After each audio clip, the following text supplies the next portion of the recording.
Olá, galerinha do Estudo em Casa, Itabaianinha. E aí, como é que vocês estão? Espero que vocês estejam bem, se cuidando, se protegendo, assistindo todas as aulas de geografia, viu, galera? Então, hoje, nossa aula será um pouquinho diferente, certo? Nós vamos sair da rotina do livro de vocês, certo? Eu vou trabalhar com vocês hoje um pouquinho sobre o 7 de setembro, os símbolos, alguns símbolos aí que representam o nosso Brasil. Vamos lá? Vou colocar aqui meu slide. Então, na aula de hoje, especificamente, eu não vou pedir a vocês que peguem o livro, né, que peguem o caderno, as anotações. Então, especificamente, vamos trabalhar somente o slide, certo? Então, um pouquinho de 7 de setembro. É muito interessante, certo? A historinha, né? A partir de 7 de setembro, eu vou falar um pouquinho, certo? Sobre o 7 de setembro, mas vai ser uma coisa bem resumida. Não vai ser, porque a história é bem ampla, né? Mas são conteúdos que vocês estudam no dia a dia, né, da escola. Os professores de história trabalham muito bem esse conteúdo. Vamos lá, 7 de setembro. Então, falar de independência, né? Eu gosto sempre de comparar independência com dependência. Então, vamos lá. Mas, professor, o que é isso assim? Então, dependência. Quando nós somos dependentes de algo, de alguém. Por exemplo, vocês, garotos, jovens, são dependentes dos pais de vocês, não é isso? Mas quando vocês estudam, quando vocês conseguem um emprego, e aí vocês acabam sendo o quê? Independente. Certo? Então, vocês não estão mais dependentes dos pais para comer, para comprar roupa, né, para sobreviver. Então, a partir do momento que você consegue se formar, que vocês conseguem, né, um emprego, vocês já são independentes. Então, essa comparação de dependência e independência. Dependência é quando você está dependendo de alguém. Independência é quando você já não depende mais de ninguém, então você já consegue sobreviver por conta própria. Então, falar de Brasil, dependência e independência. Então, Brasil, dependente de quem? Lá de Portugal. E aí, no dia 7 de setembro do Brasil, né, daí acaba tendo aí a sua independência. Mas eu vou falar um pouquinho bem resumido a partir de agora. Então, o dia do fico. Dia do fico, dia 9 de janeiro de 1922, né, Dom Pedro recebeu uma carta das Cortes de Lisboa que exigia seu retorno para Portugal. Então, a presença de Dom Pedro no Brasil impedia os projetos dos portugueses. As pessoas que apoiavam o Partido Brasileiro organizaram um manifesto pedindo ao príncipe que ficasse no Brasil. Assim, Dom Pedro respondeu negativamente ao chamado de Portugal e proferiu: como é o bem de todos e felicidade geral da nação, diga ao povo que fico. Então, as Cortes de Lisboa exigiam o retorno de Dom Pedro, né? E aí ele, né, toda uma manifestação acontece, né? Então toda essa questão, as pessoas que apoiavam o Partido Brasileiro acabaram organizando esse manifesto pedindo ao príncipe que ele ficasse no Brasil. E ele viu que é para o bem de todos, ele fica. Então, e assim surgiu o dia do fico, que foi em 9 de janeiro. Vamos lá, é resumidinho, viu? Em 1822, iniciava-se um processo de ruptura com Portugal, em que Dom Pedro tomou uma série de medidas que desagradaram a metrópole. Determinou que nenhuma lei de Portugal seria colocada em vigor no Brasil sem o cumpra-se, ou seja, sem a sua aprovação. Em maio, o príncipe foi chamado de defensor, aclamado defensor perpétuo do Brasil. Em agosto, assinou um decreto declarando às tropas portuguesas que desembarcassem no Brasil seriam consideradas inimigas. Então, aí começa, né, todo esse processo de independência, né, todo esse desgaste, né, que Dom Pedro acabou tendo que passar. Então, independência, né, o 7 de setembro é o dia da independência do Brasil. É uma das datas comemorativas mais importantes do Brasil. né? Então, justamente, uma data importante, né, por abrigar um dos principais acontecimentos da nossa história, que foi a nossa independência. Então, a Declaração da Independência. Em 7 de setembro, ao voltar de Santos, parado às margens do Riacho de Ipiranga, Dom Pedro recebeu uma carta com ordem de seu pai para que voltasse para Portugal, submetendo-se ao reis e às cortes. Levado por essa circunstância, Dom Pedro pronunciou a famosa frase: independência ou morte, rompendo os laços de união política com Portugal.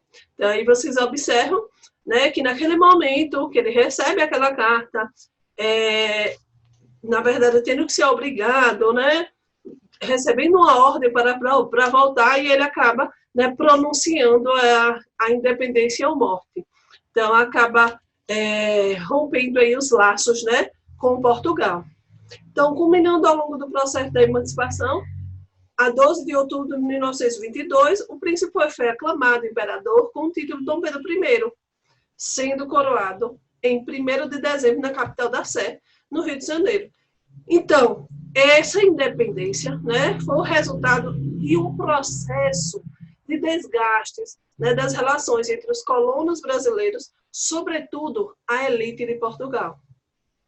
Então, foi uma coisa bem resumidinha que eu quis passar para vocês sobre essa questão da independência, porque nós estamos vivendo, né, agora, do 7 de setembro, nesse processo, todo ano nós lembramos. E aí nós lembramos com desfile cívico, né, retratando um pouco da história do nosso país. Agora, eu vou mostrar para vocês alguns símbolos, certo? São muito importantes no nosso país, e significados, né? Só para relembrar, que eu sei que no dia a dia da escola, né, vocês estudam, vocês visualizam esses símbolos, mas relembrar é sempre bom. E vamos lá. Então, o primeiro símbolo, a bandeira nacional. Mas que perfeita, né? A bandeira nacional é muito bonita. E hoje eu vim até a caráter, viu?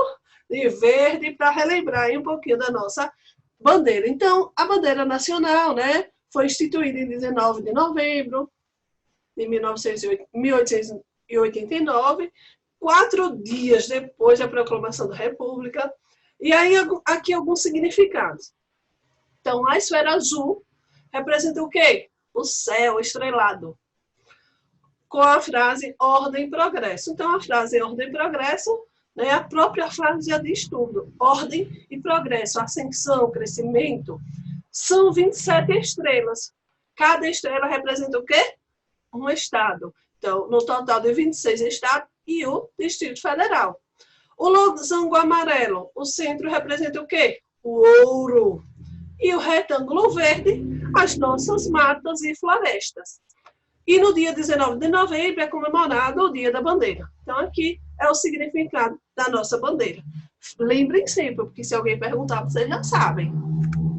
Aqui, armas nacionais, né? Nós temos aqui um brasão, né, representativo do nosso Brasil. E aqui eu tenho também o significado, certo, do brasão.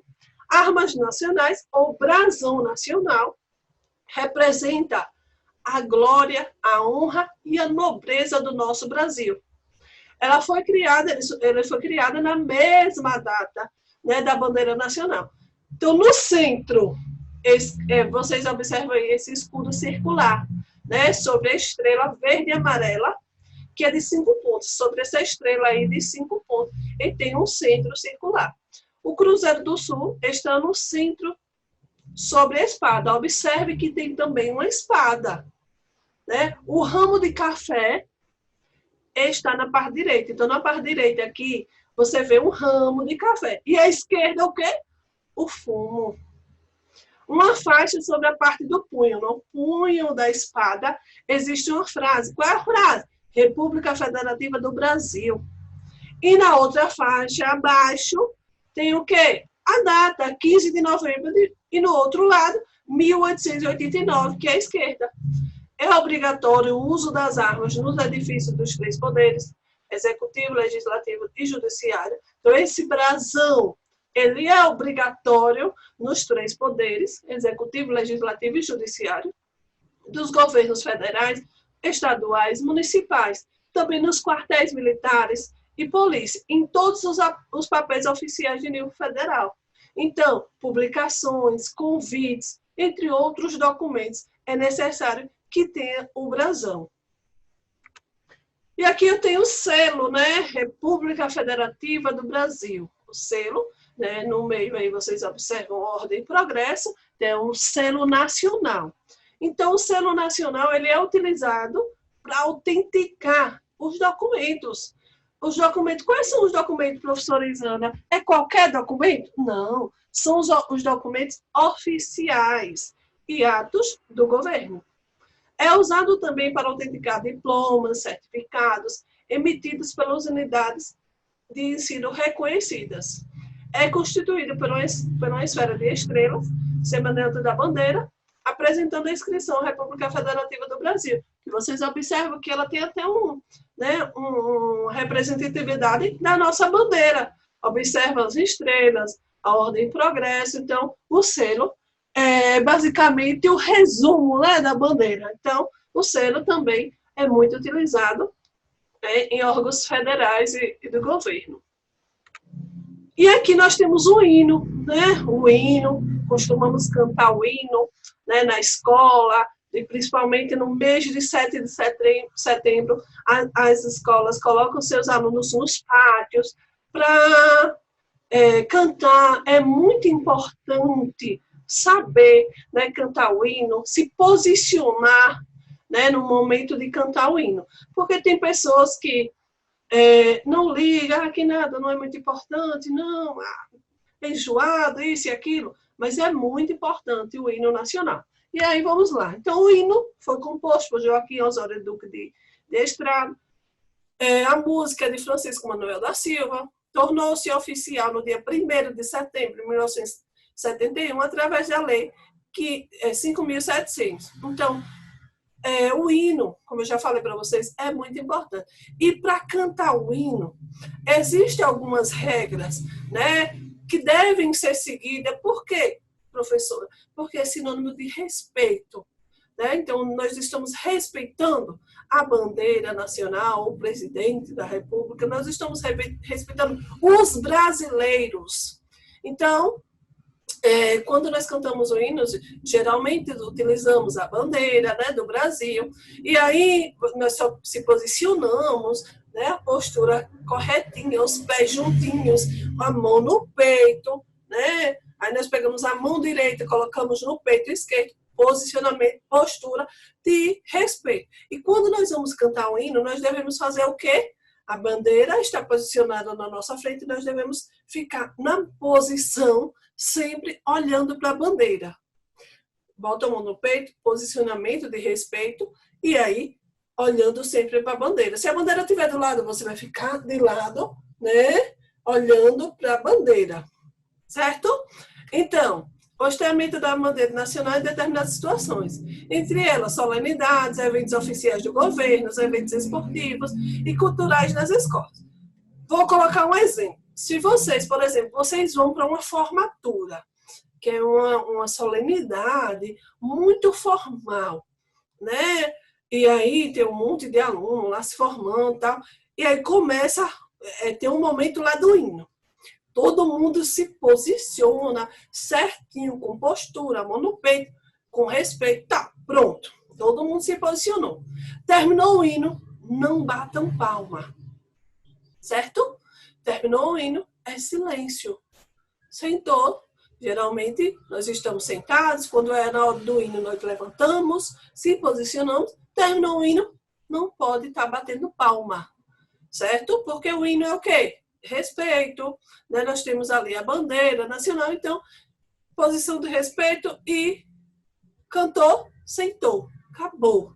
Não precisa algazar, gritar, bater palma, não precisa, certo? Cantou, sentou. Então, é falta até de ética, de educação, bater palma e gritar, né? Você pode bater palma e gritar quando você está no campo de futebol. Então, no campo de futebol, o evento pode, é liberado bater palma, gritar, cantar, porque você está num evento, um evento ali esportivo, mais aberto. Certo?